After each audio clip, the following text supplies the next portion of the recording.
नमस्ते सबको और थैंक यू वेरी मच कि आप सबने आज मेरे को ज्वाइन किया।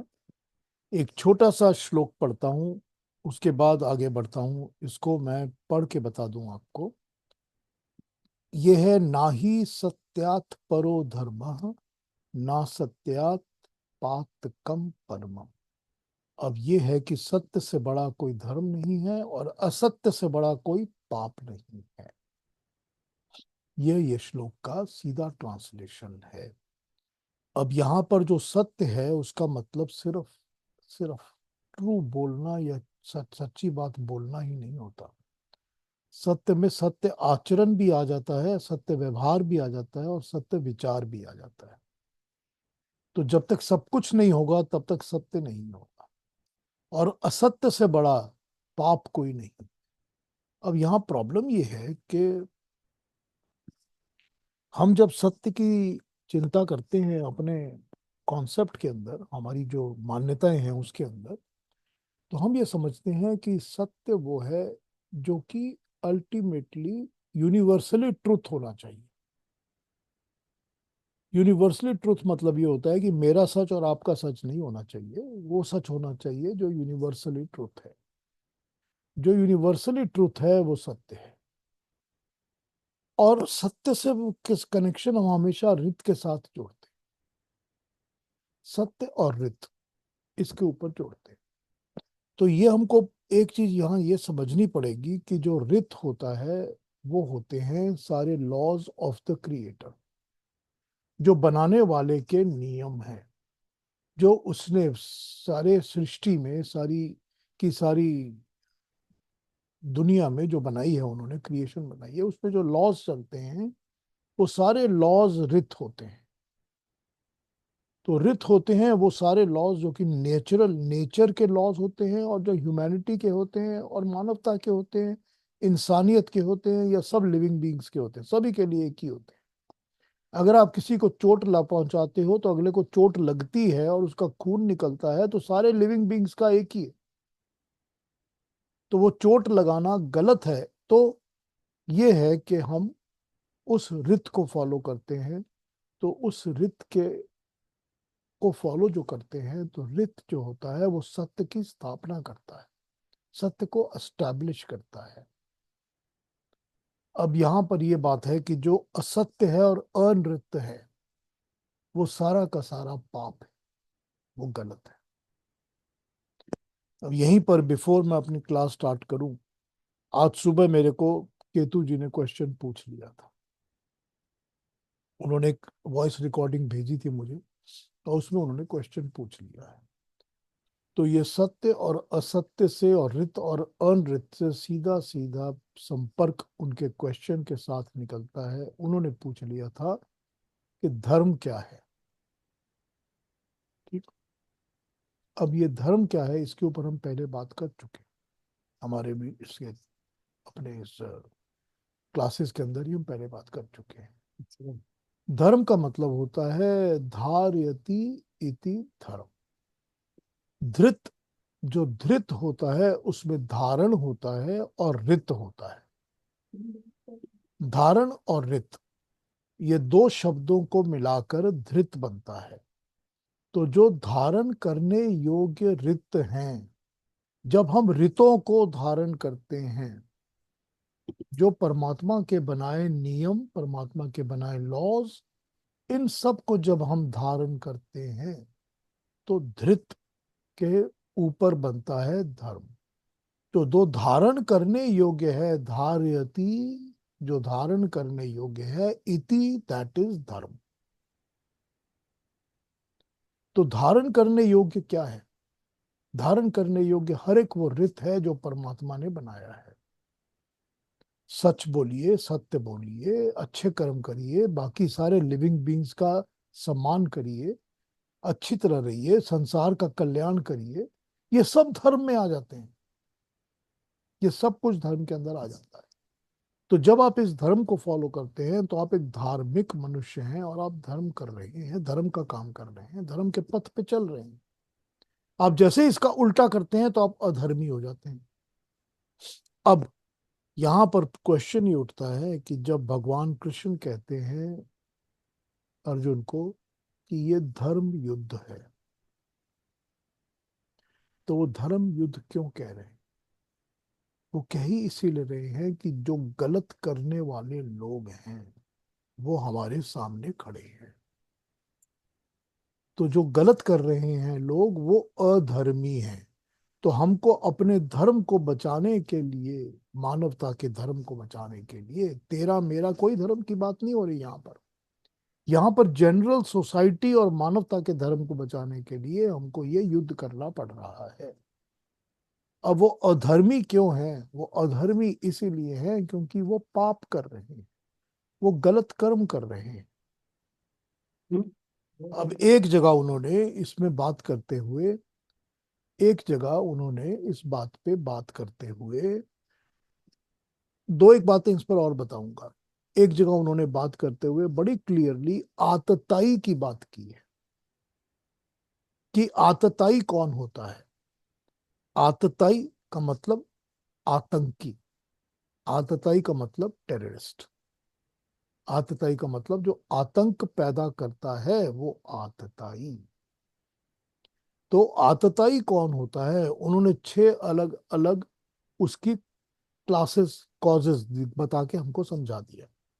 उन्होंने समझाया कि जो स्त्रियों का अपमान करे या स्त्रियों का हरण करे, पहली बात। आप सारी दुनिया में देख लीजिए कि जो टेररिस्ट होते हैं वो लेडीज को तंग करते हैं और लेडीज का अपहरण करते हैं, उनको प्रताड़ित करते हैं। ठीक, तब भी करते थे, आज भी करते। दुर्योधन ने भी यही काम किया था। और आज भी जो टेररिस्ट होते हैं वो पहले स्त्रियों को, लेडीज को टारगेट करते हैं। चाहे वो अपना शील्ड बना के टारगेट करे कि इनको आगे खड़ा कर दो ताकि हमको कोई अटैक नहीं कर सके, और चाहे वो एनिमी के वहां जाके औरतों को तंग करें, इनको किडनैप करें, उनका रेप करें। तो आतताई वो होते हैं, नंबर 1। नंबर 2, आतताई वो होता है जो जोर जबरदस्ती से आपका धन छीनता है। तो जो धन छीनता है आपका जोर जबरदस्ती से, वो भी आतताई है। नंबर 3, जो आपकी जमीन के ऊपर, जो आपकी जमीन के ऊपर जबरदस्ती कब्जा करे, वो भी आतताई है। तो देख लीजिए सारी दुनिया में आतताई क्या क्या करते हैं। तो ये जो आतताइयों की लिस्टिंग की हुई है ना भगवान कृष्ण ने, 6 है उसमें, मेरे को अब याद नहीं आ रहे बाकी 3 क्या हैं। लेकिन जो आतताइयों की लिस्टिंग की हुई है भगवान कृष्ण ने यहाँ पर, ये आतताई लिस्टिंग हमको ये बताती है कि जिस तरह से हम देखते हैं कि दुर्योधन जो थे वो इसी तरह के फॉलो करते थे, तो आतताई धार्मिक तो हो ही नहीं सकता। अगर वो अधर्मी है तभी तो आतताई कर रहा, आतताई है तभी तो अधर्मी है ना वो तो धर्म को फॉलो तो नहीं कर रहा ना, तो वो तो आतताई हो गया। तो यहां पर अगर आप अब बोलते हैं कि वो धर्म युद्ध क्यों था, जो भगवान कृष्ण ने कहा कि ये धर्म युद्ध है, तो धर्म युद्ध क्यों था? धर्म युद्ध इसलिए था कि वो धर्म की स्थापना करने के लिए युद्ध लड़ा जा रहा था, ताकि जो अधर्मी है उनका नाश हो सके। तो अधर्मी तो वो भी है जो अधर्मी का साथ देता है। ये तो उन्होंने कर्म के समय समझा दिया आपको कि ऐसा कोई हो ही नहीं सकता जो कहे कि मैं कोई ना इधर से इस साइड पर हूं ना उस साइड पर हूं। ऐसा कोई है ही नहीं दुनिया में। अगर आप ये डिक्लेयर कर देते हैं कि मैं किसी साइड पे नहीं, मैं न्यूट्रल हूं, तो इसका मतलब आप अधर्म का साथ दे रहे हैं। तो जो अधर्म का साथ दे रहे हैं वो भी तो अधर्मी हैं। इसीलिए अधर्मी है क्योंकि वो अधर्म का साथ दे रहे हैं। तो जो टेररिस्ट का साथ दे रहा है वो भी तो टेररिस्ट का सपोर्टर हो गया ना, टेररिस्ट ही हो गया। तो यहां तो ये समझ आना चाहिए कि जो भगवान कृष्ण ने समझाया है कि धर्म युद्ध क्यों है, तो धर्म युद्ध इसीलिए है कि हमको धर्म की स्थापना कर, धर्म संस्थापनार्थाय संभवामि युगे युगे। तो धर्म की संस्थापना के लिए, धर्म को वापस स्थापित करने के लिए, ताकि धर्म खराब ना हो जाए, भ्रष्ट ना हो जाए, सारी ह्यूमैनिटी, सारी मैनकाइंड के लिए। तो धर्म संस्थापनार्थाय संभवामि युद्धे। तो ये धर्म की संस्थापना कर रहे हैं, वही धर्म है ना जिसको धर्म युद्ध कह रहे हैं वो। तो ये मानव धर्म, ह्यूमैनिटी का धर्म, यूनिवर्सल धर्म, उसकी बात हो रही। अब प्रश्न उठता है कि हम लोग जो आजकल वर्ड यूज करते हैं धर्म, वो हमने उसकी रॉन्ग कोनोटेशन करके रिलीजन के साथ या पथ के साथ जोड़ दिया है कि आपका धर्म क्या है, आपका धर्म हिंदू है, आपका धर्म मुस्लिम है, आपका धर्म ईसाई है। ये हमने पंथ और मत के साथ जोड़ दिया है, क्योंकि धर्म जो था पहले तो कोई रिलीजन नाम का वर्ड था ही नहीं, और पहले कोई अलग अलग धर्म के नाम भी नहीं थे। हाँ, हम कह सकते हैं कि आसुरी धर्म और सूरी धर्म, या राक्षसी धर्म और देव्य धर्म, ये हम कह सकते हैं कि ऐसा होता होगा। पथ होते होंगे ऐसे कि जो राक्षसी पथ फॉलो करते हैं वो राक्षसी पथ के लोग, तो वो धार्मिक हो ही नहीं सकते वो लोग, ये कहा जा सकता है। लेकिन इस तरह से डिफाइन करके अलग अलग तरीके से रिलीजन के हिसाब से धर्म बताना कि ये इसका ये धर्म है, उसका वो धर्म है, ये रॉन्ग वे ऑफ कोनोटेशन है। It's a very wrong way to use the word. लेकिन होता है पॉप, ये सब जगह यही होता है यूज। तो अब यूज होता है तो हमको उसकी कोनोटेशन दोनों तरह से समझनी पड़ती है, क्योंकि लोग यूज कर रहे हैं। तो हमको समझना पड़ता है जब लोग इस तरह का प्रश्न या इस तरह की बात करते हैं तो क्या मतलब होता है। लेकिन हमारे को अपने दिल के अंदर, दिमाग के अंदर क्लियरली समझ जाना चाहिए कि धर्म का अर्थ क्या होता है, कि धर्म के अर्थ में कहीं भी पंथ या पथ नहीं आता। कि धर्म के अंत में यही आता है कि तुम मानव धारण करने योग्य धृति ऋतों को फॉलो करते हो या नहीं करते हो। तो धारयति इति धर्म, दैट इज धृति, एंड धर्म संस्थापनार्थाय, उसके लिए ही युद्ध हो रहा है। अब एक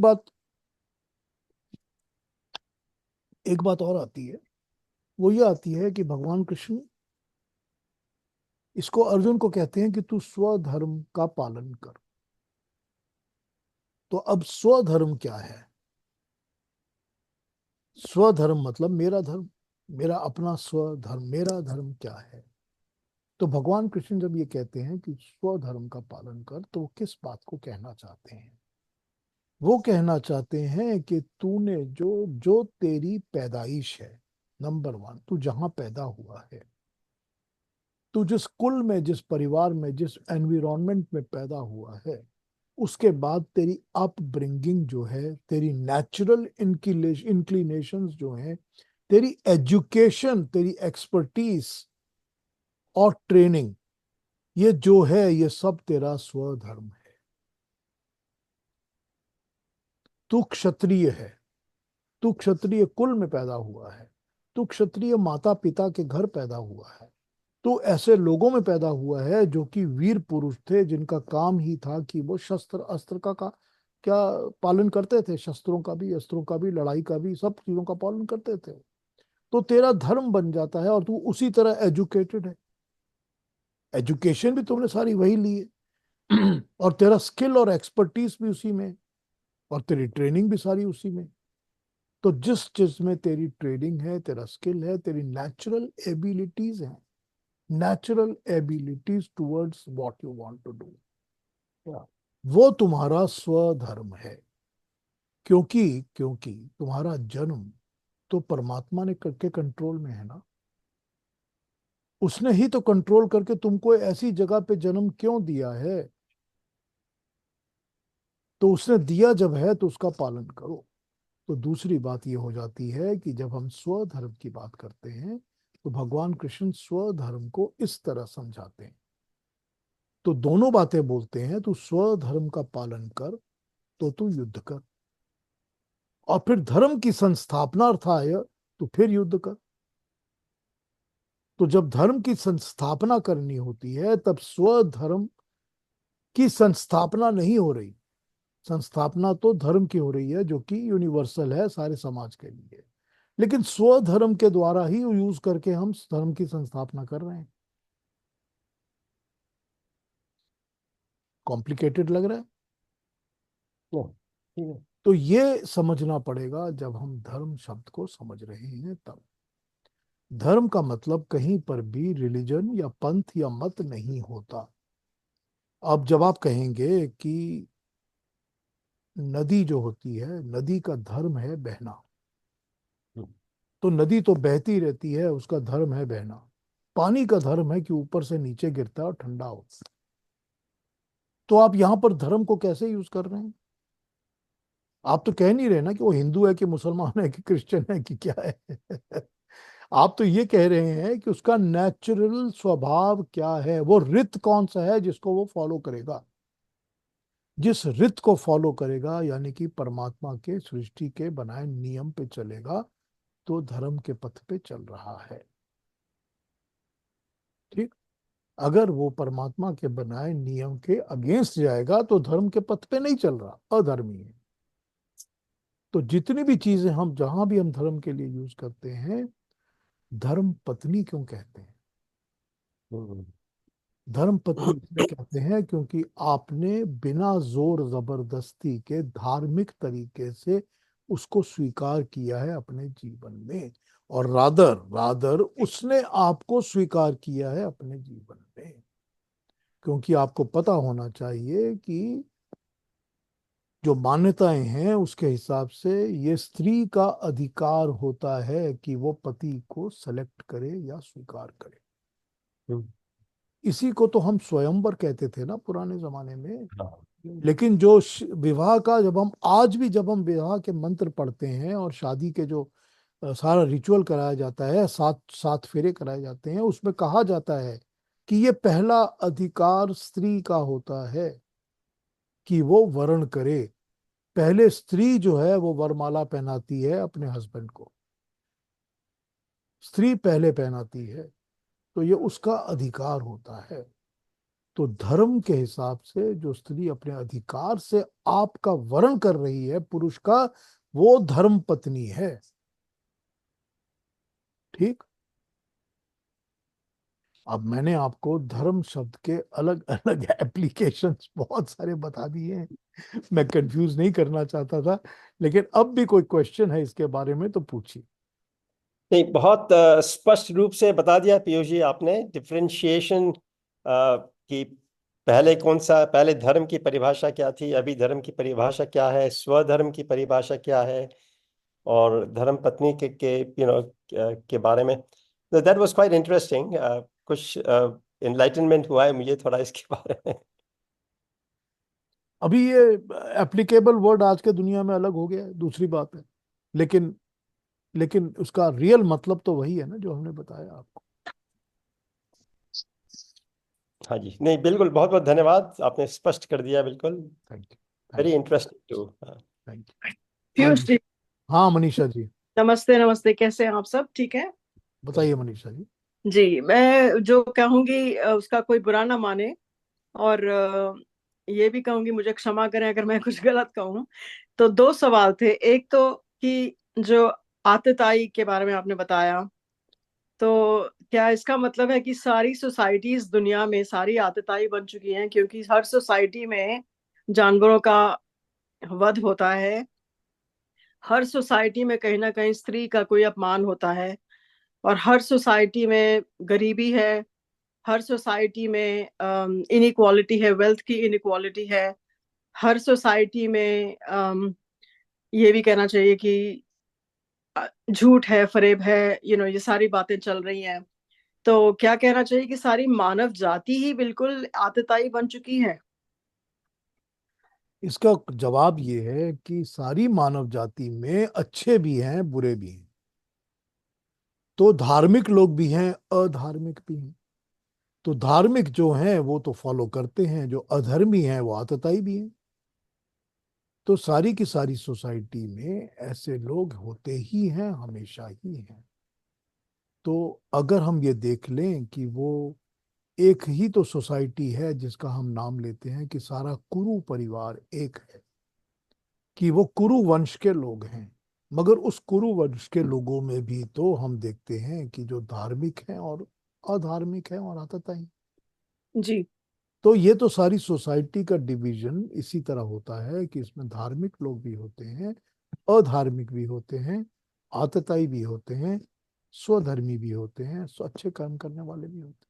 ये तो सृष्टि का नियम है, हमेशा से ही चला आ रहा है, ऐसे ही चलता है। तो हर एक सोसाइटी में जरूरी बात है कि हर किस्म के थिंकिंग के लोग होते हैं, अच्छे भी और बुरे भी। लेकिन अगर पूरी की पूरी सोसाइटी और उस देश के लॉज उस तरह के बन जाएं, और जैसे पूरी इंडस्ट्रियलाइज्ड हो गई है, पशु हत्या वगैरह, इट मीन्स कि सबकी सबकी सहमति है उस चीज में। तो यही बात हुई ना कि अगर हमने देख लिया कि दुर्योधन ने राज पकड़ लिया और राज पकड़ कर वो 14 साल, 15 साल, 16 साल, 12 साल राज करता रहा, तो जब वो राज करता रहा तो जो वो चाहता था वो सारा का सारा राज्य उसी नियमों पे तो चल रहा था ना जो वो चाहता था। ये अगर रावण का राज्य था तो रावण के राज्य में स्त्रियों का अपहरण करके लेकर आना, उठा के ले आना और अपनी बीवी बना लेना, ये तो एक्सेप्टेड नॉर्म था ना। हम्म तो हम्म जितने भी उसके लोग थे वो सारी जगह यही काम किया करते थे ना। तो जब उनको अपने एरिया में, जिस एरिया में वो रहते थे या जिसको हम श्रीलंका कहते हैं आज के दिन में, कि जब वहां रहते थे तो उनको वहां की पूरी औरतें लगी कि ये तो सारी टेकन हो चुकी हैं, ली जा चुकी हैं, अब हम इसको अपहरण नहीं कर सकते हैं। तो वो बाहर चले गए। फिर वो इंडिया के दूसरे साउथ इंडिया के एरियाज में आके, बाकी एरियाज में आके औरतों का अपहरण करते थे। तो यही बात है ना कि वो जब लॉ बनाने वाला अगर उस टाइप का होगा जो कि इसकी की धार्मिक प्रवृत्ति नहीं होगी, तो वो लॉज ऐसे ही बनाएगा कि सब वही फॉलो करेंगे, तो सोसाइटी वही फॉलो करती है। उसमें भी तो अच्छे लोग हो सकते हैं ना, उसमें भी ऐसे लोग हो सकते हैं जो कहते हैं ये काम मत करो, ये भी तो हो सकते हैं ना। या जैसे खुद, विभीषण। हाँ, या खुद नहीं करते, या वो हम्म खुद ऐसे काम नहीं करते, ये हम्म भी तो हो सकते हैं ना। हम्म तो सारी सोसाइटीज ऐसे ही बनती हैं, ऐसे ही चलती हैं, सारी दुनिया में हमेशा से ही ऐसी चल रही हैं। क्योंकि हर सोसाइटी में चल रहा है, और हर सोसाइटी में बहुत अच्छे भी, बड़े, क्या कहना चाहिए, ऐसे भी लोग हैं जो कि हर धर्म का पालन करने की कोशिश करते हैं, और ऐसे भी हैं उसी सोसाइटी में जो कि काफी आतताई आतताई भी हैं। It is a quite a mixture nowadays, सारे संसार का ये जैसे कि एक पैटर्न बन गया है। हाँ, यही हो गया भाई, सारी दुनिया में ऐसा ही है ना, यही चल रहा है ना, यही चल रहा है ना सारी दुनिया में, कि सारी और दुनिया में ये बताया जा रहा है कि ऐसे लोग भी हैं और वैसे लोग भी हैं। तो ऐसे और वैसे दोनों लोग अगर हैं तो फिर ये फर्स्ट फर्स्ट चैप्टर में कहीं पर इस आतताई की पूरी डेफिनेशन है। देखता हूँ अगर मिल जाए तो आपको बताता हूँ। अभी कौन सा श्लोक था मुझे याद नहीं है, आइए देखते हैं।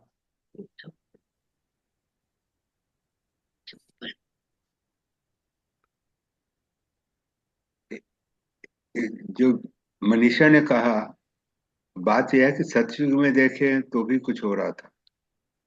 हमेशा अच्छा और बुरा हर एक युग में है। हम्म तो ये नहीं कह सकते सोसाइटी बिगड़ गई। परसेंटेज डिफरेंट हो सकता है। आखिर रावण भी तो था। ये अब ये जो महाभारत में भी आप देख रहे हैं ऐसे हैं। तो हर हर युग में होते रहे हैं। तो युग के सभी लोगों को ऐसे हाँक देना कि ये सब खराब हो गए, ये तो ठीक नहीं है। ये देखिए परसेंटेज हो सकता है बदल गया। 36 जो है, 36 37 जो है पहले चैप्टर का, वो बताता है कि ये मुझे ये अर्जुन कह रहा है कि हे जनार्दन, धृतराष्ट्र के इन पुत्रों का हनन करने में मुझे सुख प्राप्त हो सकता है, हालांकि ये आतताई हैं तो भी मैं इन्हें मारना नहीं चाहता। हम्म ठीक, ये उसने 36 में कहा है कि मुझे पता है कि ये आतताई हैं, लेकिन मैं फिर भी इनको मानना नहीं चाह रहा। आततायिक, आततायिनः, ये संस्कृत का वर्ड आततायिन यूज हुआ है। तो आतताई में हो गया नंबर वन, घर को आग लगा देने वाला, किसी दूसरे के घर को आग लगाने वाला। तो आग का मतलब पेट्रोल डाल के फायर ही नहीं है, वो रॉकेट से भी हो सकता है ना। तो हर तरह से आग लगाने वाला। दूसरा है विष देने वाला, जो जहर देता है वो भी आतताई है।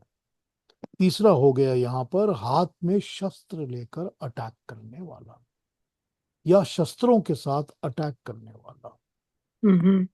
क्योंकि शस्त्रों के साथ अटैक करना तो सिर्फ सेना में युद्ध के समय ही अलाउड होता है, वरना तो अलाउड नहीं होता है। तो जो शस्त्र हाथ में कोई भी चीज का कोई भी एक वेपन लेके हाथ में अटैक कर रहा है, वो भी आतताई है। और फिर बाकी तीन तो मैंने आपको गिनाई ही दिए हैं कि हम्म। धन धन को लूटने वाला, जमीन और खेत को लूटने वाला, स्त्रियों का हरण करने वाला, ये सभी के सभी आतताई होते हैं। ये 6 डेफिनेशंस हैं आतताई की। तो अब आप देख लीजिए तो आपको दिख जाएगा कि हमने जो ये डेफिनेशंस महाभारत में 5200 साल पहले लिखी हैं, या यूं कहा जा सकता है कि ये जो डेफिनेशंस ऑफ आतताई हैं, ये मनुस्मृति से आती हैं। और मनुस्मृति को तो हम 32 लाख साल पहले का डिफाइन करते हैं। तो अगर 32 लाख साल पहले मनुस्मृति में ये लिखा गया है, तो ये तो पता था कि इस तरह के लोग हर सोसाइटी में हर युग में हमेशा होते हैं। हम्म। ठीक है, तो ऐसा तो हमेशा ही होगा। तो ये यहाँ पर ये समझना पड़ेगा हमको, जब हम ये समझ रहे हैं कि आज की सोसाइटी में ऐसा क्यों है, तो आज पहले भी ऐसा था, ये लोग हमेशा थे, आज भी होंगे, आगे भी होंगे। गरीबी और लैक पॉवर्टी, और दूसरी बात लैक ऑफ एजुकेशन, ये दो चीजें बहुत ही जरूरी हैं संसार को आतताईपन से निकालने के लिए। लैक ऑफ क्योंकि प्रॉपर एजुकेशन। या लैक ऑफ प्रॉपर एजुकेशन। हाँ, तभी तो मैं कहता हूँ ना, सारी दुनिया में हर स्कूल के अंदर गीता पढ़ाई जानी चाहिए। तभी तो मैं कहता हूँ। ये जितने टेररिस्ट हैं अच्छे अच्छे पढ़े लिखे टेररिस्ट हैं। हाँ, ये वो एजुकेशन नहीं है ना, ये हाँ, दूसरी वो उनकी एजुकेशन वो नहीं है। मॉरली करेक्ट एजुकेशन होनी चाहिए। बिल्कुल बिल्कुल। और एक और सवाल था मेरा पीयूष जी, वो भी पूछ दूं स्वधर्म के बारे में। तो जो गौतम बुद्ध थे जिन्होंने अपना स्वधर्म छोड़ के वो ध्यान लगाना शुरू कर दिया, और उनको वो समाधि में चले गए और उनको एनलाइटनमेंट मिल गई, और जैसे स्वामी दयानंद थे जिन्होंने अपना घर परिवार छोड़ दिया और सच्चे ईश्वर की खोज में निकल गए, क्या ये अपना स्वधर्म छोड़ रहे थे या क्या कर रहे थे? दोनों में थोड़ा थोड़ा फर्क है। महर्षि दयानंद ने विवाह वगैरह तो किया नहीं था। उनके पिता चाहते थे कि वो बिजनेस करें, दुकान पे बैठें और विवाह कर लें, तो वो सब चीज छोड़ के निकल गए और अपने स्वधर्म का पालन किया। मतलब नेचुरल इंक्लिनेशन उनकी थी कि मैं ईश्वर की खोज में निकल जाऊं। तो उस खोज में निकल गए, तो उन्होंने अपना स्वधर्म का पालन किया, और उसके बाद उन्होंने उसी में एजुकेशन भी ली और वही स्किल भी डेवलप किया और लोगों को भी वही बताया। तो उन्होंने हम्म। अपना स्वधर्म का पालन किया। गौतम बुद्ध के स्वधर्म जो था, उसकी जो उसके अंदर जो जागी बात कि मुझे मेडिटेशन की तरफ जाना है, ध्यान लगाना है, समाधि करनी है, उसका स्वधर्म की तरफ इंक्लिनेशन बड़ा लेट कह सकती हो जागा। उसके पहले फिर उसको चाहिए था कि या तो वो शादी भी ना करता और अपना बेटा भी पैदा ना करता। तो ये तो उसका यूं कहा जा सकता है कि उसका स्वधर्म का पालन, जो उसने परमात्मा की खोज के लिए मेडिटेशन में लग गया कि मैं ध्यान करना चाहता हूं, लेकिन उसने गलत भी किया और अच्छा भी किया। तो उसके दोनों तरह के कर्म हैं। ठीक है। तो थोड़ा सेल्फिश हो जाता है वो ईश्वर को ढूंढना या मेडिटेशन करना, जब आपकी रिस्पॉन्सिबिलिटीज, आपके दायित्व हैं आपके परिवार और आपके संतान की ओर। करेक्ट। हाँ, या तो फिर आप दायित्व को मत लीजिए, और अगर आपने दायित्व लिए हुए हैं तो वो उस राजघराने में जहाँ उसका महल था, जहाँ उसकी बीवी थी, बच्चा था, और वो रहता था वहां पर रहकर भी तो वो सब चीजों का त्याग करके स्वधर्म का पालन करके मेडिटेशन कर सकता था। ये तो जरूरी नहीं था कि उसको सब कुछ छोड़ के निकलना पड़े और अगले दिन बोले कि मेरी धर्म पत्नी मेरी माँ है। हम्म। ये तो जरूरी नहीं है ना। ठीक है ना। तो इसका मतलब ये हुआ कि कभी कभी स्वधर्म वहां भी नहीं होता जहाँ पे आपका जन्म होता है, कभी कभी आपको अपना स्वधर्म ढूंढना भी पड़ता है। स्वधर्म तो हमेशा, जन्म तो होता ही इसीलिए कि अपना स्वधर्म ढूंढो। So it's not automatic कि आपका जन्म यहाँ हुआ है तो वही आपका ऑटोमेटिक ही है ना भाई। अब महर्षि दयानंद का जन्म अगर उस परिवार में ना होता तो उनके अंदर वो विचार ना आते कि मुझे मृत्यु क्या है ये ढूंढना है, कि सच्चा शिव कौन है ये मुझे पता करना है। ये सारी बातें के लिए भी तो उनको एक बैकग्राउंड चाहिए था ना। तो बैकग्राउंड मिलेगा तभी तो वो आगे बढ़ेंगे कि मैं अपना स्वधर्म का पालन करूं। करेक्ट। तो वहां पर भी तो जो परमात्मा ने जन्म दिया है जहां पर, वही तो हेल्प कर रहा है ना। एक हाँ, एक वो प्री प्री नॉलेज या प्री फील्ड भी चाहिए जिससे कि आगे अगला हाँ आए बिल्कुल जी। बिल्कुल। हाँ अरुणा जी क्या कहना चाहती हैं, कहिए। धन्यवाद। जी, मेरा सवाल थोड़ा बहुत मनीषा जी से ही मिलता था, इसलिए मैंने हैंड लोअर किया। मेरा यही सवाल था कि हम बहुत सारी रिस्पॉन्सिबिलिटीज होते हैं, बहुत सारे रोल्स हम निभाते हैं, तो जब हमारे सामने कॉन्फ्लिक्ट होती है तो कैसे डिसाइड करें कि मैं किस धर्म को प्रेफरेंस दूं। Suppose as a mother I have a responsibility, and at the same time I have a responsibility as a employee somewhere. तो अगर यहाँ पे कॉन्फ्लिक्ट उस वक्त होती है तो मैं कैसे डिसीजन लिया जाता है कि किसे प्रेफरेंस दी। कॉन्फ्लिक्ट के टाइम में इंसान को ये तोलना पड़ता है कि मानव धर्म या परमात्मा का बनाया हुआ रित किस तरफ है। What is the right thing to do as per the laws of the maker, creator and the nature। वो पहले, सबसे पहले वही है, क्योंकि धर्म संस्थापना सबसे ज्यादा जरूरी है। उसके बाद स्वधर्म की बात आती है। तो जब आप इस चीज को बैलेंस करना शुरू करते हैं और आप देखना शुरू करते हैं कि ये चीज में मैं कॉन्फ्लिक्ट में अटक गया हूँ, फंस गया हूँ, तो इस कॉन्फ्लिक्ट का उत्तर या जवाब क्या है। तो अगर तो ये है कि मुझको अपना धर्म फॉलो करने के लिए ये काम करना ही पड़ेगा, तो उसको इस तरह से मेजर करके टेस्ट कर लेना चाहिए कि जो मैं करने जा रहा हूँ या जो मैं सोच रहा हूँ, क्या वो परमात्मा के बनाए हुए रितों के हिसाब से ठीक है या नहीं। क्या वो यूनिवर्सली एप्लीकेबल सबके लिए भला है या नहीं है। या जैसे भगवान कृष्ण ने इसमें अर्जुन को समझाया है कि जब तू सेल्फिश होके सोचेगा तो तेरा कभी भी धार्मिक कर्म नहीं होगा। वो कर्म होगा जो तू सेल्फिश करेगा। तो जब आप स्वधर्म का पालन कर रहे हैं और उसमें कॉन्फ्लिक्ट आ रही है, तो दिमाग में आनी चाहिए बात कि क्या मैं सेल्फिश होके सोच रहा हूं या मैं यूनिवर्सली एप्लीकेबल सोच रहा हूं कि मैनकाइंड के लिए, समाज सोसाइटी के लिए जो भला है वो होना चाहिए। या मैं स्वधर्म पालन करते समय ये सोच रहा हूं कि मेरे अपने बेटे का, मेरे अपने बाप का, मेरे अपने पत्नी का भला क्या होगा। तो ये जो स्वधर्म की ड्यूटी होती है ना कि towards towards whatever you want to say is my duty, वो स्वधर्म की ड्यूटी यहीं पर टेस्ट हो जाती है जब पता चल जाता है कि हम सेल्फिश मोटिव से काम कर रहे हैं, यानी कि स्वार्थ, मैं, मेरा, मेरे, मोह माया, यानी कि स्वार्थ के प्रभाव में कर रहे हैं, या कि ये परमात्मा के बनाए रितों के लिए कर रहे हैं, जन कल्याण के लिए, समाज के लिए, लोक कल्याण के लिए कर रहे हैं। या इसमें स्वार्थ है या इसमें कोई स्वार्थ नहीं है। क्या इसमें मेरा कुछ भला हो रहा है या इधर मम हो रहा है कि इसमें मेरा कुछ नहीं है। ये टेस्टिंग फॉर्मूला अप्लाई करेंगे तो स्वधर्म के कॉन्फ्लिक्ट्स अपने आप सामने से क्लियर हो जाएंगे। ठीक है ना अरुणा जी।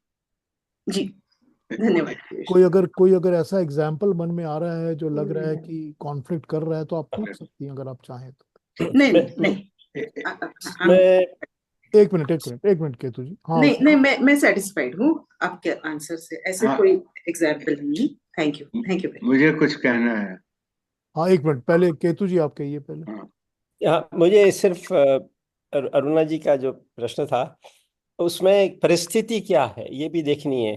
अगर परिस्थिति यह है कि वो सिंगल मदर है और उसको कमाना पड़ेगा ही तभी वो अपने परिवार का पोषण कर सकती है, तो उसका स्वधर्म ये भी बन जाता है कि उसको काम पे भी जाना है और परिवार का भी पोषण करना है।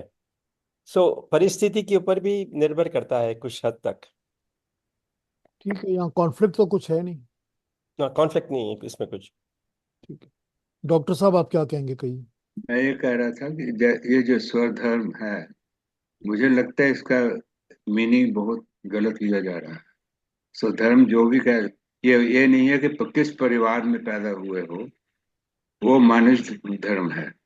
उसके बाद अगर कोई ब्राह्मण का बेटा कहे कि मैं फौज में भर्ती होऊंगा, तो वो क्षत्रिय हो गया, तो उसका स्वधर्म अब क्षत्रिय है, ब्राह्मण नहीं है।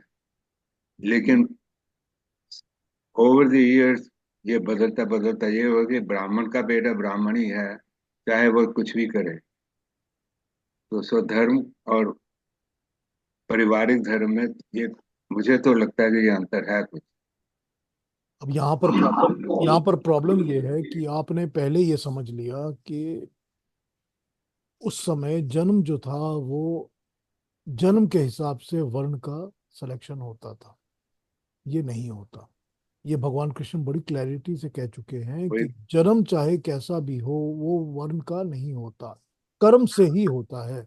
तो अगर कर्म से क्षत्रिय है तो वो क्षत्रिय है, हाँ, चाहे यही मैं उसका कह रहा जन्म चाहे उसका जन्म कहीं भी हो। तो ये कोई मतलब ही नहीं है कि उसका जन्म इस परिवार में हुआ तो उसको ये कहीं भी नहीं है। गीता के समय में तो इस चीज का बिल्कुल भी टोटल क्लैरिटी के साथ समझाया गया है कि मानव का वर्ण वही होता है, वो क्षत्रिय है या ब्राह्मण है, उसके कर्म के ऊपर है। और कर्म वही है जो उसका अपना स्वधर्म के हिसाब से उसने करना शुरू किया है। कोई कह रहे स्व है अपना, और पारिवारिक कुछ और, वो जन्म का है, लेकिन वो जरूरी नहीं है कि धर्म हो। जी, और कोई कुछ कहेंगे इसके बारे में? आज हमने काफी लंबी चर्चा यही कर ली है, कोई बात करेंगे इसके बारे में?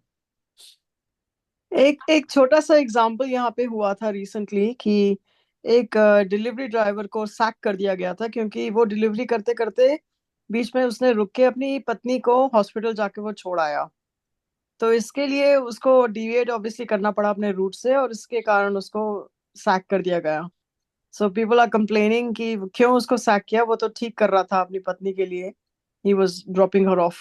सो वो अपना सो कॉल्ड धर्म निभा रहा था कि मैं अपनी पत्नी का ख्याल रख रहा हूँ, but on the other hand he was not doing his job at the time. Arjun को जब कौरवों को पता था कि आज के दिन हम अभिमन्यु हमारे ऊपर अटैक करके हेल्प कर सकता है या सेव कर सकता है, तो उन्होंने अर्जुन को डाइवर्ट करके दूसरी जगह अट्रैक्ट कर दिया था। जब अर्जुन उस तरफ जा रहा था तो भगवान कृष्ण ने उसको कहा भी था कि तुम युद्ध भूमि छोड़कर दूसरे युद्ध के पीछे लगे हो। तो अर्जुन ने कहा मुझे ललकारा है। जब ललकारा है तो क्षत्रिय का काम है कि जाके लड़ना। उसी को डाइवर्ट करके ही कौरवों ने अभिमन्यु को मारा था। तो अब यहां पर वही बात आ जाती है ना कि डाइवर्ट होना ही नहीं चाहिए था अर्जुन को। उसको समझ आना चाहिए था कि भगवान कृष्ण ने जब कहा है कि तुम युद्ध भूमि छोड़ रहे हो और उसने कहा मुझको ललकारा है, तो ये क्या हो जाता है? ये हो जाती है अपनी ईगो की बात घमंड। कि मैं क्षत्रिय हूं, मुझे ललकारा है और मैं नहीं जाऊंगा, कि मैं क्षत्रिय हूं और मुझे कहा कि जुआ आ जाओ हम खेलेंगे और मैं नहीं खेलूंगा, ऐसा तो हो नहीं सकता। तो ये गलत जो है ना वो बड़ा क्लियरली डिफाइंड होता है। लेकिन वो मनुष्य जो डिलीवरी ड्राइवर है और वो कहता है कि मुझे करना है, तो उसके पास तो दूसरे उपाय हैं ना। वो इमरजेंसी में किसी अपनी कंपनी को कांटेक्ट करके बता सकता था कि मैं नहीं जा सकता, कस्टमर को बता सकता था कि मेरी ये इमरजेंसी है, या किसी दूसरे डिलीवरी ड्राइवर को बोल सकता था कि आप मेरी डिलीवरी ले लो भाई, मुझे जाना पड़ेगा। बहुत सारे ऑप्शंस हो सकते हैं ना उसके पास। तो ये जो होती है ना कि हमारे अंदर हमने ये अच्छा किया बुरा किया, मल्टीपल एंगल्स से जब आप सोचते हो इस बात को तो आपको समझ में आ जाता है कि जो कर्म होते हैं ना इवेंचुअली, जब तक उस कर्म में से आप अपनी सेल्फिश स्वार्थ को बाहर नहीं निकालते, आप कर्म को जज कर ही नहीं सकते। जब तक उस कर्म में आप धर्म अटैच नहीं करते वो कर्म प्रॉपर हो ही नहीं सकता। तो ये समझना ही पड़ेगा कि हम सेल्फिश इंटरेस्ट के लिए लड़ाई नहीं कर सकते।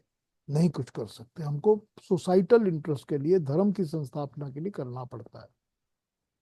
और उसमें भी ये है कि हमको ईगो से काम नहीं चलेगा हमारा। हमारे को चैलेंज किया तो हमको मानना ही पड़ेगा। We will not have to do it. ठीक है। नहीं सुन नहीं रहा मनीषा, तुम क्या म्यूट तो हो नहीं, पर आई कांट हियर यू। कुछ कह रही हो? अभी म्यूटेड हो।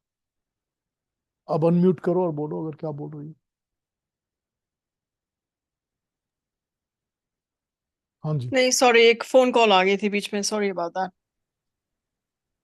हाँ क्या कह रही हो? चलिए और कोई कुछ कहेंगे? हमारे पास 15 मिनट है। नया श्लोक हम पकड़े या नहीं पकड़े, अगली अगली अगली बार पकड़ लेंगे। लेकिन अगर आज कोई और बात करनी हो इस बारे में तो चलिए कर लीजिए, या कोई और चर्चा करनी हो तो कर लीजिए। कोई और धर्म के बारे में कोई डाउट्स मन में है, कोई अगर और कुछ पूछना है कि धर्म का मतलब क्या है और एप्लीकेशन क्या है, क्योंकि आज उस पर ही मैंने बात की है सारी की सारी, तो पूछ लीजिए। और कुछ समझना हो तो समझ लीजिए। जिन्होंने नहीं कुछ पूछा है वो भी कुछ पूछ सकते हैं अगर चाहें तो।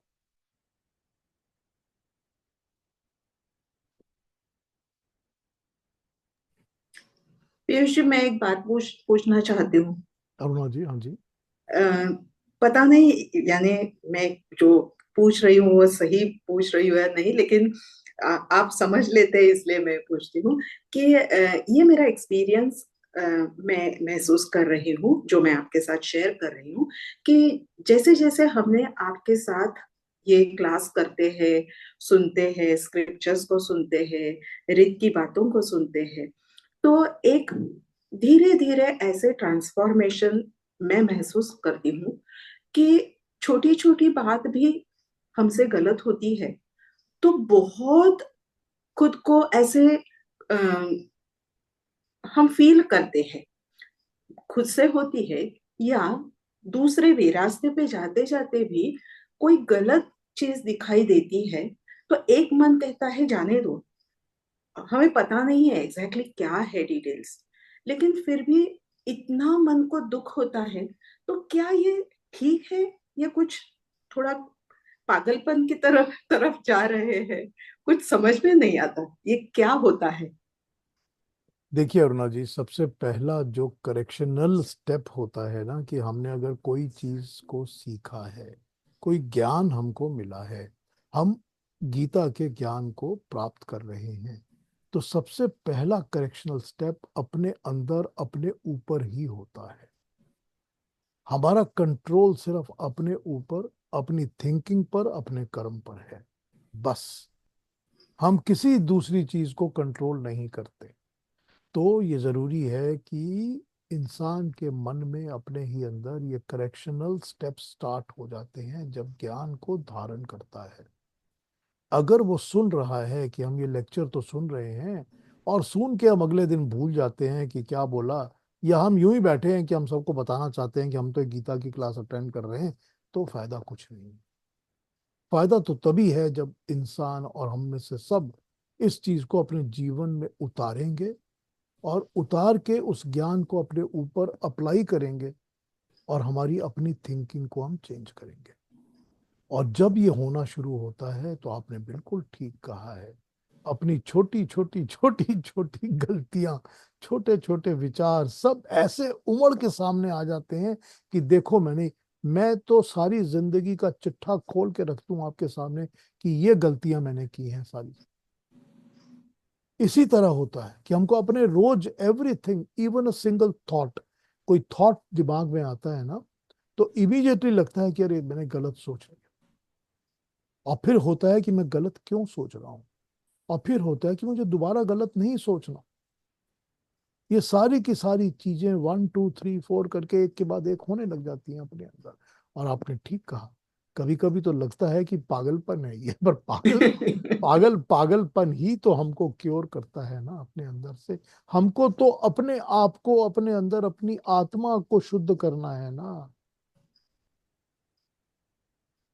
हमको तो ये समझना है कि अगर मेरी आत्मा के अंदर से जितनी भी बुराइयां हैं, जितनी भी चिपकी हुई जुड़ी हुई चीजें हैं जो कि मेरे को कामनाओं, वासनाओं, लालसाओं की तरफ लेके जाती हैं, आफ्टर ऑल तो वो भी चिपक गई है ना अंदर। आत्मा के अंदर ही तो चिपक गया है ना कि जहां मौका मिले ये काम कर लो, जहां ये काम कर लो, वो ऐसा कर लो, वो सब आत्मा के अंदर ही तो चिपका हुआ है ना। तो जो आत्मा के अंदर चिपकी हुई चीजें हैं उनको ही तो हमने साफ करके निकालना है, हटाना है ना। तो उनको हटाने के लिए अगर हमको लड़ाई करनी पड़े अपने आप से, अपने अंदर से, तो लड़ाई थोड़ी सी तो डर लगाती है ना, हमेशा भय होता है ना इस चीज का। जी। और वही, पता नहीं कितने जन्मों का कचरा लेके आप हम आए बिल्कुल है ना। हैं। वही तो है ना, वही जन्मों जन्मों का कचरा ही तो हम लेके आए हुए हैं ना। तभी तो भगवान कृष्ण बार बार कहते हैं कि तुझको अपने पुराने जन्म याद नहीं है, मुझे याद है, और इसके ऊपर जन्म जन्म काम करोगे तभी काम होगा। तो ये हमको भी कई जन्म लग जाते हैं कि हम अपने कचरा को क्लीन अप करें, साफ करें, और हम इसमें से बाहर निकल सकें। कि हे परमात्मा, जैसे आग में से स्वच्छ होके सोना निकलता है ना, बिल्कुल वही यहाँ पर हमारे दिमाग में रहती है बात। लेकिन वो फिर मल, गंदगी, कचरा निकालते निकालते निकालते कभी यहाँ स्क्रैच मारते हैं, कभी वहां स्क्रैच मारते हैं, कभी रगड़ना पड़ता है। तो वो तो करना ही पड़ेगा, वो तो करना ही पड़ेगा, ये तो होता ही है। तो जब अपने अंदर काम करना, सबसे मैं कहता हूँ, कई बार कह चुका हूँ कि the most difficult thing is to correct yourself and look inside. अपने अंदर देखना सबसे भयावह, सबसे डेंजरस काम है। हम कोई भी अपने अंदर देखना ही नहीं चाहते। हम सब दूसरों पर उंगली उठाते रहते हैं, तुमने ये बुरा किया, तुमको ये करना चाहिए, तुमको वो कर, सबको बताएंगे, दुनिया में बहुत ज्ञान है हमारे पास। अपने अंदर कभी नहीं देखेंगे, क्योंकि अपने अंदर देखना बहुत डेंजरस है, बहुत भयावह है। अपने अंदर की कालख जब दिखने लगती है तो इंसान हिल जाता है बुरी तरह से।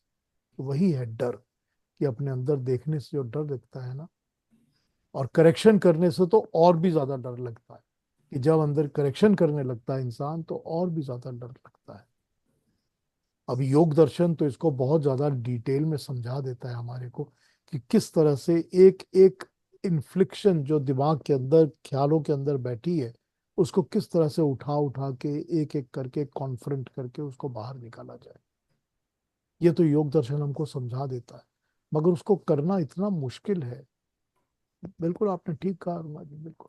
हाँ जी, कि ये रवि जी क्या कहेंगे बताइए। एक छोटा सा जो दोहा है, बुरा जो देखन मैं चला, हाँ बुरा न बिल्कुल। मिलया कोय, जब मन चीना आपना, मुझसा मुझसे बुरा ना बुरा कोई। को, बिल्कुल ठीक बात है। अपने अंदर की बुराइयों को देखो, उसी को करेक्ट करो। अगर आप, हर इंसान अपने अंदर की बुराइयां करेक्ट करेगा तो सोसाइटी करेक्ट हो जाएगी ना। सारा समाज ठीक हो जाएगा ना। जी हाँ जी, अरुणा जी कुछ कहेंगी और। नहीं, मुझे अच्छा लगा आपने जो एक्सप्लेन किया। और ऐसी बातें किसी से कर भी नहीं सकते। अच्छा है कि आप है कि हम आपके पास खुल के बोल सकते हैं। Thank you, thank you. मैं तो यही कोशिश करता हूँ कि हर इंसान अपने प्रॉब्लम्स को बड़ी क्लियरली, बड़ी स्ट्रेट फॉरवर्ड, ऑनेस्टली बात करे। ऑनेस्टली बात करेंगे तो मैं ऑनेस्टली उसका जवाब देता हूँ, बिल्कुल, बिल्कुल ठीक कहता हूँ।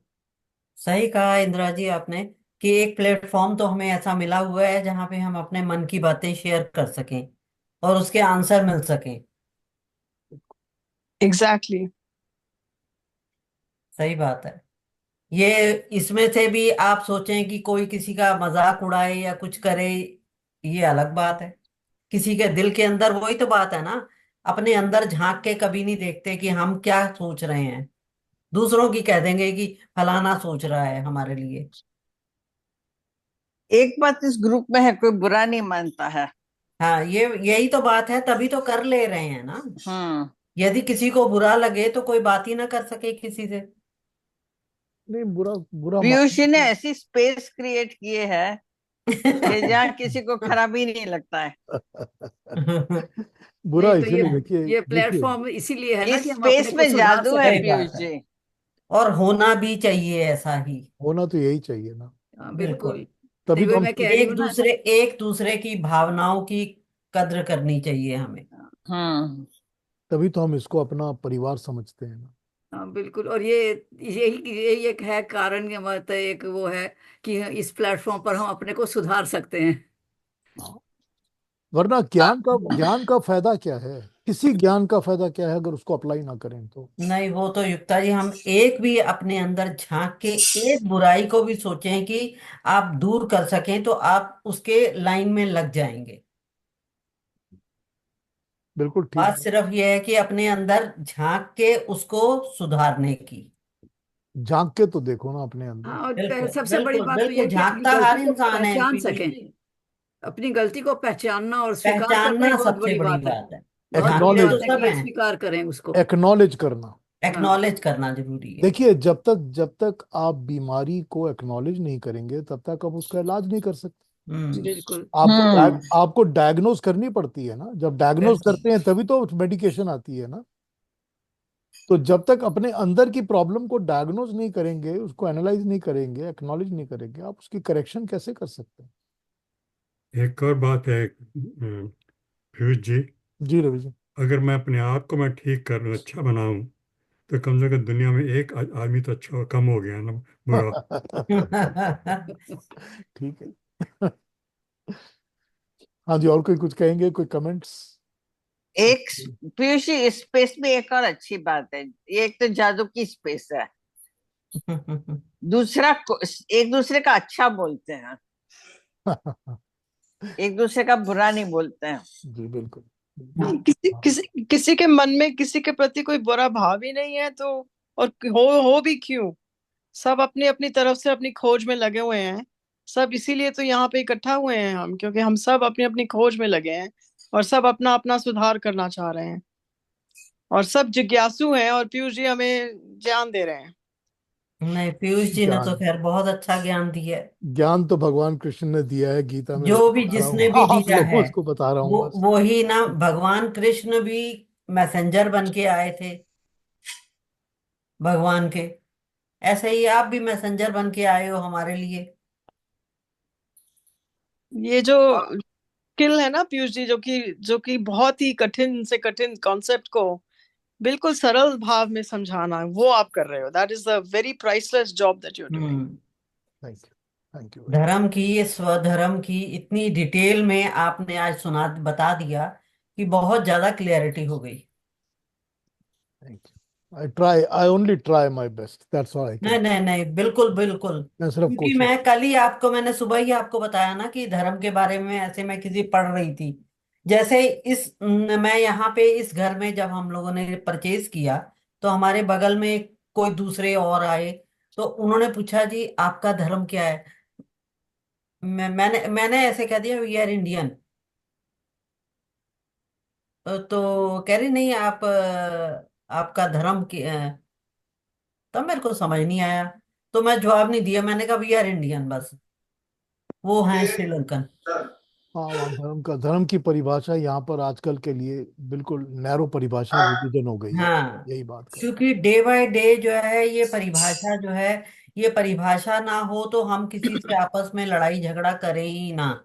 इतनी वॉर्स हो रही हैं, किसके लिए हो रही हैं? द बॉटम जब लाइन इज जाएंगे द जब बॉटम जाएंगे तो वही 2 गज जमीन चाहिए आपको।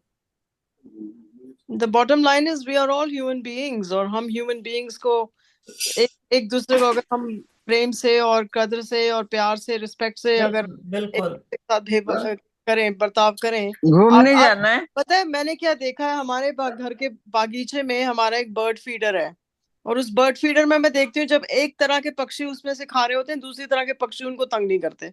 फिर दूसरी हम्म तरह के पक्षी आ जाते हैं, वो खाने लग जाते हैं। फिर हम्म स्क्विरल आ जाती है, वो खाने लग जाती है। हम्म। फिर गिलहरी के बाद फिर तोता आ जाता है, फिर कोई ना कोई अलग अलग पक्षी आके उस बर्ड फीडर पे आके खा रहे हैं, और आपस में किसी को तंग नहीं कर रहे हैं ये लोग। सो एक ही छोटा सा रिसोर्स है जिसको सारे के सारे यूज कर रहे हैं, and they have this sense to do it, और हम ह्यूमंस में ये सेंस नहीं है।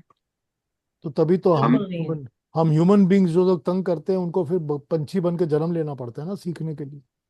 अब तुम सीखोगे कि क्या करना चाहिए। यही तो हमारे कर्म का फल है ना। हमारी पद्धति में भगवान, तो 2 गज जमीन भी नहीं मांगते। हमारे तो तुम्हें जरूरत नहीं चाहिए। सच बात है। जमीन चाहिए ही नहीं, हम तो जमीन चाहिए ही नहीं हमें। सिर्फ और लकड़ी रखने के लिए चाहिए, लेकिन वो थोड़ी देर के लिए है, किराए की। बिल्कुल सही बात है राजन जी। तो आज केतु जी ने स्टार्ट की थी बात, अ, केतु जी की बात का आंसर करते करते हम चर्चा पे आए हैं। अब केतु जी, आपके विचार में कुछ और है मन में तो बताइए, नहीं तो।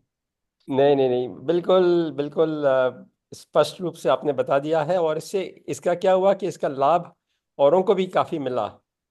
यस। आपने सही कहा था कि मैं इसको ये जो सेशन है डिस्कोर्स है उसमें ले आऊं, पर आप ही ले आए थे तो मुझे अच्छा लगा। तो नहीं, बहुत अच्छा स्पष्ट रूप से बताया। और इट्स ऑल्सो काफ़ी नॉलेज भी मिला मुझे कि life is a learning process. तो हम लोग कुछ ना कुछ हर रोज हर डिस्कोर्स में कुछ ना कुछ सीखते हैं। तो उसके लिए आपको धन्यवाद देते हैं। आप तो माध्यम बन गए हैं गीता को, गीता का उसके डिस्क्रिप्शन में और उसका अनुवाद में आप माध्यम बन गए हैं। तो it's very nice, we are very lucky. Thank you Ketu ji. Sita ji, आप कहिए, क्या कहेंगी? फ्यूचर कहना कुछ नहीं है। I just wanted to I mean it's an extension of thought कि वो जो दोहा बताया गया, बुरा जो देखन में चला, and relating it to what Gita has said, बुरे लक्षण क्या है, एक बुरे इंसान के लक्षण क्या है. सो when you're reading that passage about all those characteristics that make a human being bad, तो जब अपने आप में झांक के देखोगे तो you feel you have all those qualities. एक I mean, चीज है if you're future honest with that is, yourself, एक मिनट रवि जी रुकिए। हाँ, आप ठीक कह रही हैं Sita ji, that is a problem. when you're honest with yourself, when you are looking at yourself, open mindedly, then हर लक्षण जो पढ़ते जा रहे हो, you are jealous, you hate someone, you yes. criticize someone, you want to you want to advise people where you cannot implement. ये सब होते हैं हमारे लक्षण. Yes, I have this in me, I have this in me, maybe I should get rid of this. Probably Kabir Das had the same thing to say. And then how is one dharam different from the other? How is one set of preaching different from other? I still fail to understand.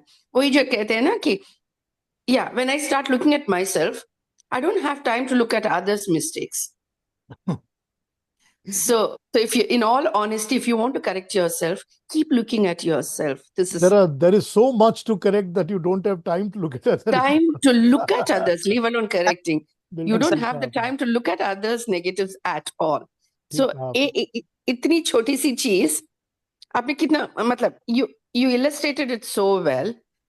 And one of those people are on one of those audiences who related it to the Kabir doha that was mentioned.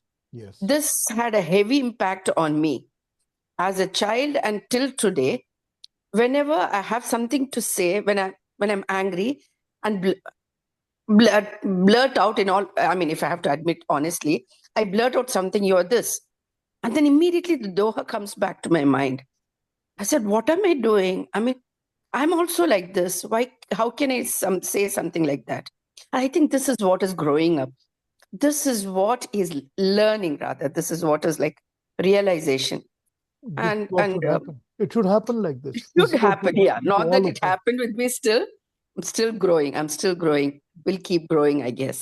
So but there's We're so all much. Sita ji, do me a favor. Please send me a WhatsApp message because your number has been erased from my phone. Oh, okay. I'll send So it. send me a WhatsApp. हाँ जी, रवि जी क्या कहेंगे बताइए। मैं इसको closing तो एक छोटा सा 2 लाइन में 2 वर्ड्स में कह रहा हूँ। कहते हैं कि we are human kind, question is think for yourself, are we kind? Manisha ji क्या कह रही थी आप? नहीं, वही कह रही थी कि we are all learning here. This is the whole point. We are not pointing fingers at other people. We are actually learning here. This is all our own desire to learn. That's why we are here. Thank you सबको, thank you. आज थोड़ा अलग topic पर discussion हो गई हमारी। कभी कभी हो जाता है ऐसा हमारा बीच में। अगले वीक फिर से हम पिक कर लेंगे जहां हमने छोड़ा था अपने गीता का सेशन। हाँ केतु जी क्या कहेंगे बताइए। एक लाइन है, in my vision of the world is the image of my self. तो मैं दुनिया को जिस दृष्टि से देखता हूँ वो एक्चुअली मैं ही हूँ। यही होता है ना, ये- दृष्टिकोण तो हमारा अपना ही दृष्टिकोण है ना। हाँ अपना दृष्टिकोण ही तो सारी दुनिया हमको उसी रंग की नजर आती है ना, जो रंग हमारे विचार डालते हैं हमारे। बिल्कुल। वही बात। चलिए फिर अगले हफ्ते मिलते हैं, अगले Saturday. Thank you very much for joining me. Thank you very so much. Interesting. Thanks a lot. आज का Thank you. बहुत नमस्ते। अच्छा, बहुत Very अच्छा। interesting. थैंक यू, नमस्ते। Namaste. नमस्ते। Have a good weekend, everybody.